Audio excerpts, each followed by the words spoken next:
ಜಗತ್ತಿಗೆ ಆಧ್ಯಾತ್ಮದ ದಾರಿ ತೋರಿಸಿದ ಭಾರತ ಇಂದು ತನ್ನ ದಾರಿಯನ್ನು ಮರೆತಿದೆಯಾ? ನಮಸ್ತೆ.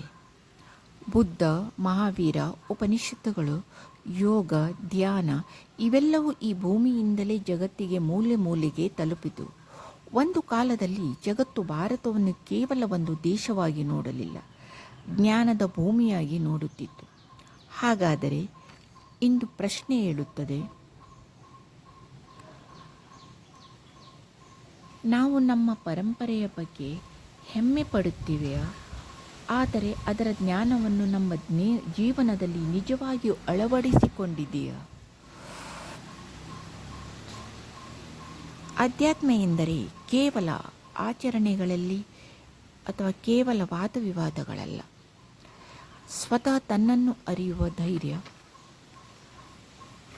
ನಮ್ಮ ಸಮಸ್ಯೆ ಜ್ಞಾನದ ಕೊರತೆಯಲ್ಲಿಲ್ಲ, ಜ್ಞಾನವನ್ನು ಬದುಕುವುದರಲ್ಲಿದೆ. ನಾವು ಜಗತ್ತನ್ನು ಬದಲಾಯಿಸಲು ಬಯಸುತ್ತೇವೆ, ಆದರೆ ನಮ್ಮ ಮನಸ್ಸನ್ನು ಬದಲಾಯಿಸಲು ಸಿದ್ಧರಿದ್ದೇವೆ.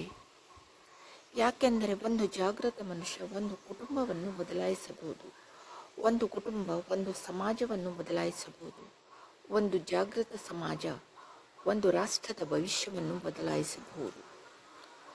ಕೊನೆಯ ಪ್ರಶ್ನೆ, ವಿಶ್ವಗುರು ಎಂಬುದು ಕೇವಲ ಒಂದು ಬಿರುದೇ ಅಥವಾ ಪ್ರತಿಯೊಬ್ಬ ಭಾರತೀಯನ ಜೀವನದಲ್ಲಿ ಕಾಣಬೇಕಾದ ಒಂದು ಜಾಗೃತಿ? ನಿಮ್ಮ ಉತ್ತರವೇ ವಿಡಿಯೋದ ನಿಜವಾದ ಅಂತ್ಯ. ಈ ವಿಡಿಯೋ ಯಾರನ್ನು ಟೀಕಿಸಲು ಅಲ್ಲ, ಯೋಚಿಸಲು ಮತ್ತು ಆತ್ಮ ಪರಿಶೀಲನೆಗೆ ಒಂದು ಆಹ್ವಾನ. ಧನ್ಯವಾದ.